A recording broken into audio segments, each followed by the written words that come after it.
Pemirsa, Anda menyaksikan TechBiz. Vio resmi meluncurkan pemutar audio portable terbaru M27 membawa teknologi high-res untuk penggemar suara berkualitas tinggi, di mana perangkat ini menggabungkan tenaga amplifier kelas desktop dengan portabilitas genggaman tangan.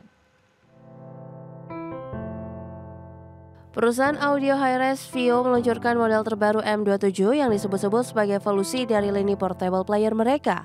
Perangkat ini dirancang untuk audiens audiotel yang menginginkan kualitas sementara bebas dari batasan sistem portable biasa. Vio M27 ditenagai oleh chipset Qualcomm QCS 6490 dan menjalankan Android 13 dengan RAM 8GB serta penyimpanan internal 256GB. Terdapat 2 slot micro SD yang mendukung hingga 2TB per slot sehingga total bisa menuju 4TB pada beberapa referensi. Untuk menjamin kualitas audio yang ekstrim, M27 dipasangnya Dual DEC S, ES939S Pro, dan output seimbang sehingga 5000 MW dalam mode Ultra Gain. Menurut sumber, hal ini menjadikan perangkat ini mampu menggerakkan headphone full size dengan mudah seperti amplifier meja hi-fi. Vio M27 menawarkan konektivitas nirkabel degree apart, termasuk aptX lossless, LE Audio dan Auracast dengan chipset Qualcomm QCC5181. Sebagai penanda prestis, bodi perangkat ini memakai alloy titanium dan panel belakang fiber kaca untuk kekuatan dan ketahanan tinggi. Berbagai sumber, iDeck Channel.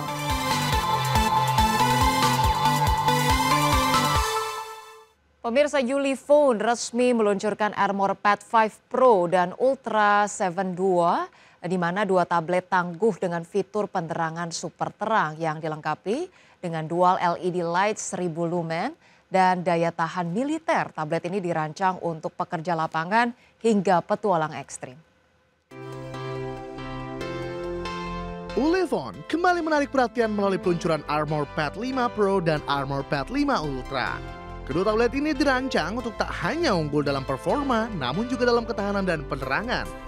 Fitur dual LED light super terang dan warning beacon membuatnya cocok digunakan di lokasi kerja malam hari hingga kondisi darurat di alam terbuka. Dalam video promosi terbaru, Ulefone menunjukkan kekuatan penerangan luar biasa dari kedua tablet tersebut. Masing-masing dilengkapi dua lampu LED berisi total 754 butir lampu yang mampu memancarkan cahaya hingga 1000 lumen di setiap sisi. Pengguna dapat memilih mode warm light, cold light, atau kombinasi keduanya sesuai kebutuhan. Ulefone menambahkan fitur One Key Lighting untuk akses cepat hanya dengan satu sentuhan. Pada kondisi darurat, pengguna dapat mengaktifkan mode lampu berkedip sebagai tanda SOS. Tak hanya itu, terdapat dual warning light dan total 64 LED berdaya 52 lumen. Mampu memancarkan cahaya merah dan biru dalam mode konstan atau berkedip. Secara teknis, kedua tablet membawa spesifikasi serupa dengan perbedaan pada ArmorPad 5 Ultra yang dilengkapi proyektor built-in menggunakan chipset MediaTek Dimensity 7400X, ditopang RAM 12GB dan penyimpanan 512GB. Perangkat ini juga memiliki baterai raksasa 24.200 mAh yang mampu bertahan berhari-hari tanpa pengisian ulang. ArmorPad 5 Pro dan Ultra sudah bersertifikasi IP68, IP69K, serta MIL STD 810H, menandakan ketahanan terhadap air, debu, dan benturan berat. Keduanya akan mulai dipasarkan secara global pada 11 November 2025 dengan harga ArmorPad 5 Pro dibanderol $599,995 Amerika Serikat. Sedangkan versi Ultra seharga $799,99 Amerika. Berbagai sumber, IDX Channel. Pemirsa, Aniplex dan Joy City siap merilis game mobile Resident Evil Survival Unit yang hadir untuk penggemar strategi dan petualangan horor. Game ini akan dirilis 17 November untuk iOS dan Android dengan cerita baru yang menegangkan di dunia Resident Evil. Aniplex dan Joy City mengumumkan peluncuran game strategi mobile terbaru berjudul Resident Evil Survival Unit. Game bergenre strategi dan horor ini akan dirilis secara gratis untuk pengguna iOS melalui App Store dan Android melalui Google Play pada 17 November.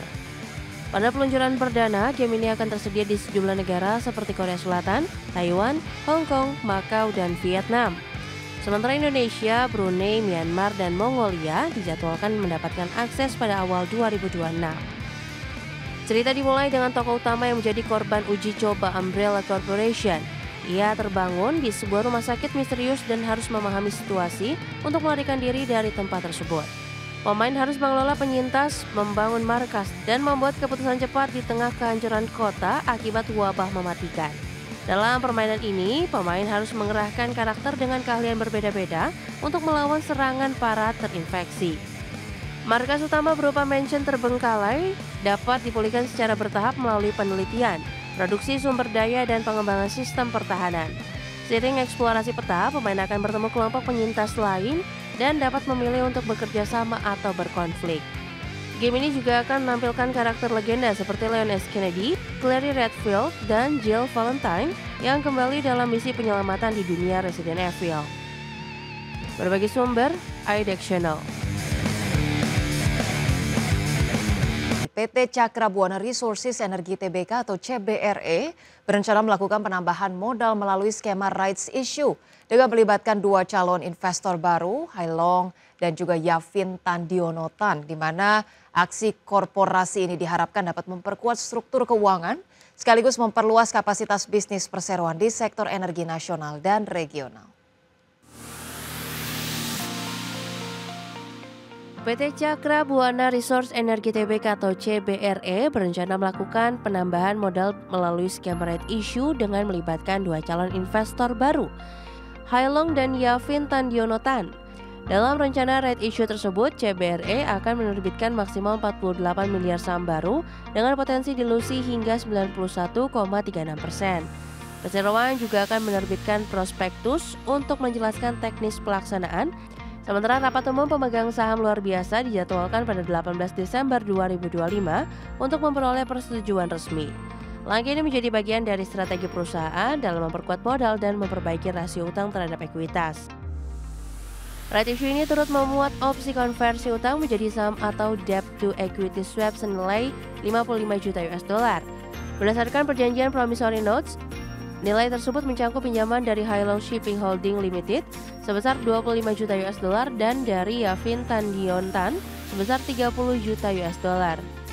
Yavin sendiri memberikan pembiayaan melalui tiga pihak, yaitu secara individu, PT Saga Investama Sedaya, dan PT Supergrand Mitra Utama Tbk.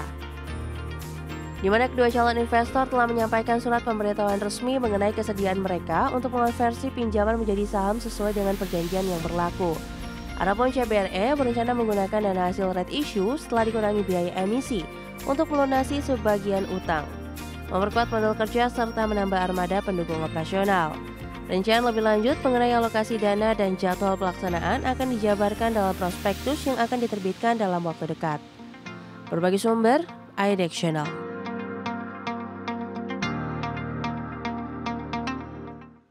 Pemirsa, kinerja Merdeka Copper Gold sepanjang 9 bulan pertama 2025 tetap terjaga stabil. Efisiensi biaya, penambangan, dan pengembangan proyek baru terus memberikan dampak positif. Emiten Pertambangan PT Merdeka Copper Gold Persero Tbk atau MDKA melaporkan kinerja operasional stabil selama periode Januari hingga September 2025. Kinerja tersebut ditandai dengan produksi emas dan tembaga yang konsisten, serta peningkatan operasi nikel melalui perusahaan anak Merdeka Battery Materials dan kemajuan dalam proyek tembaga 7 Bukit serta emas Pani. Produksi tambang emas 7 Bukit tercatat stabil sebesar 25.338 ons troy emas dengan harga jual rata-rata $3.275 Amerika per troy ons. Penjualan emas hingga akhir kuartal ketiga mencapai 29.629 ons troy dengan pendapat sebelum audit sekitar $104 juta Amerika. Pada tambang tembaga wetar, Merdeka Copper Gold mencatat produksi 3.228 ton tembaga dengan biaya tunai $2.75 per pon. Sementara itu, melalui Merdeka Battery Materials, produksi biji nikel saprolit mencapai 2 juta ton basa atau tumbuh 89% dibandingkan tahun lalu. Serta produksi limonit naik 51% menjadi 5,6 juta ton. Merdeka Copper Gold juga melaporkan progres penting pada proyek emas Pani yang telah mencapai 83%.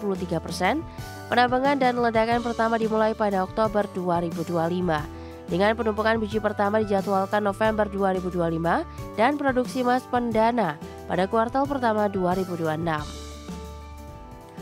Dari sisi keuangan, perusahaan membukukan pendapatan belum diaudit sebesar 1,29 miliar dolar Amerika, turun 22% dari tahun sebelumnya.